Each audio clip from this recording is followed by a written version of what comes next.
নমস্কার, আমি রিয়া। আমার চ্যানেলে নতুন আরেকটা রেসিপিতে সবাইকে স্বাগত জানাই। আশা করি সবাই ভালো আছো। আমিও ভালো আছি। আর আজকে শেয়ার করতে চলেছি, বাজারে শীতে কিন্তু প্রচুর সবজি পাওয়া যায়। সেই সবজির মধ্যে একটা অন্যতম সবজি হচ্ছে বাঁধাকপি, যেটা আমার মতো প্রত্যেকেই কিন্তু ভালোবাসে। তো আজকে বাঁধাকপির ঘ্যাট রেসিপি শেয়ার করব, যেটা সম্পূর্ণ নিরামিষভাবে রান্না করব। আর যে কোনো নিরামিষ দিনে এইভাবে বাঁধাকপির রেসিপি রান্না করা যেতেই পারে, যেটা খেতে দারুণ স্বাদ হয় এবং ভাত, রুটি, পরোটা বা খিচুড়ি সবার সাথে দারুণ লাগে খেতে। রেসিপিটা তাহলে শুরু করা যাক।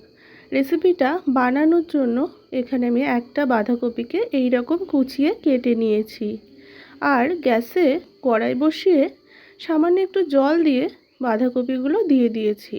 আমি একটু ভাপিয়ে নিচ্ছি কপিটাকে। সামান্য একটু লবণ দিয়ে দিলাম। আর কপিতে কিন্তু একটু আলু দিচ্ছি। ছোটো মাপের আলু দুটো এই রকমভাবে কেটে নিয়েছিলাম, দিয়ে দিলাম। দিয়ে একটু নেড়ে চেড়ে এপিট ওপিট করে আলুটাকে আমি একটু নিচ দিক করে দিচ্ছি, যাতে আলুটাও একটু বয়েল হয় সেই জন্য। আর লবণটা দিয়েছি কারণ কপিটা কিন্তু খুব তাড়াতাড়ি সফট হয়ে যাবে, আর তার পাশাপাশি কপিটা থেকে প্রচুর জল বেরিয়ে আসবে, সেই জন্য। ওটা 2 মিনিটের জন্য একটু ভাপিয়ে নিচ্ছি। তার মাঝে আমি যে মশলাটা দিচ্ছি সেই মশলাটা এখানে রেডি করে নিচ্ছি। দেখো, কয়েকটা আমি কালো গোলমরিচ নিয়েছি, ব্ল্যাক যে গোলমরিচটা হয় সেটা নিয়েছি। আর নিয়েছি হচ্ছে আদার টুকরো কয়েকটা। আর নিয়েছি হচ্ছে ওই 1 চামচের মতো জিরে। বেটে নেওয়া হয়ে গেছে, আর আমি কিন্তু শিলেই বেটে নিয়েছি।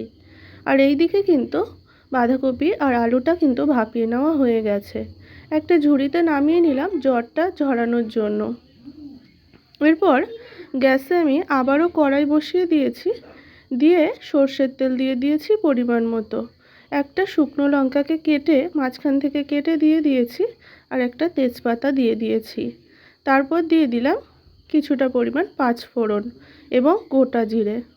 ফোড়নটা লো ফ্লেমে একটু নেড়ে চেড়ে নিচ্ছি। ফোড়নটা যখন লাল হয়ে এসেছে তখন একটা টমেটো কেটে নিয়েছিলাম এই রকম লম্বা করে, দিয়ে দিলাম। আর লবণ দিয়ে দিলাম সামান্য একটু। তারপর কিন্তু বেটে রাখা মশলাটা দিয়ে দিলাম। দিয়ে হলুদ দিয়ে দিলাম এবং মটরশুঁটিগুলোও দিয়ে দিলাম।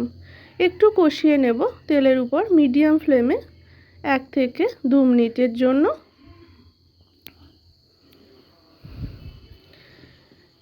1 থেকে 2 মিনিট পর দেখো তেল ছেড়ে এসেছিল, সেই সময় কিন্তু ভাপিয়ে রাখা কপিটা দিয়ে দিলাম। খুব ভালো করে নাড়াচাড়া করে দিচ্ছি এপিট ওপিট করে।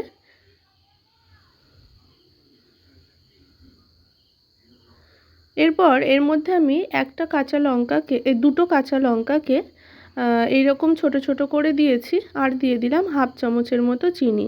যেহেতু নিরামিষ, আর নিরামিষ রেসিপি একটু হালকা মিষ্টি হলে কিন্তু ভালোই লাগে খেতে, সেই জন্য স্বাদটাও ভালো লাগবে, সেই জন্য 1/2 চামচ চিনি দিয়ে দিলাম।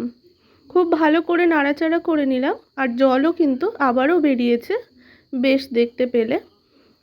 2 থেকে 3 মিনিটের জন্য একটু হাই ফ্লেমে কিন্তু আমি রান্নাটা হতে দিয়েছিলাম। এখানে আলুগুলো পুরোপুরিভাবে এখন সিদ্ধ হয়ে গেছে। খুব ভালো করে নাড়াচাড়া করে নিচ্ছি। আর সব শেষে গরম মশলা গুঁড়ো আমি 1/2 চামচের মতো একটু দিয়ে দিলাম। দিয়ে খুব ভালো করে নাড়িয়ে চাড়িয়ে মিশিয়ে নিচ্ছি। তারপর আমি 1/2 চামচ মতো ঘি এখানে অ্যাড করলাম। এতে কিন্তু স্বাদটা যেমন ভালো হয়, আর খেতেও দারুণ টেস্ট হয়, সেই জন্য ঘিটা দিয়ে দিলাম। আর নিরামিষ দিনে একটু ঘি দিলে কিন্তু বেশ ভালোই লাগে, সেই জন্য দিয়ে দিলাম। রেডি হয়ে গেছে আমার আজকের রেসিপি, বাঁধাকপির ঘ্যাট রেসিপি। আর একটা সার্ভিং বোলে কিন্তু আমি তুলে নিচ্ছি। তুলে নেওয়া হয়ে গেছে, পরিবেশনের জন্য একদম রেডি হয়ে গেছে আমার আজকের রেসিপি বাঁধাকপির ঘ্যাট। কেমন লাগলো রেসিপিটা অবশ্যই জানিও। যদি রেসিপিটা ভালো লাগে অবশ্যই একটা লাইক করো। নতুন বন্ধুরা চ্যানেলটা সাবস্ক্রাইব করে দিও।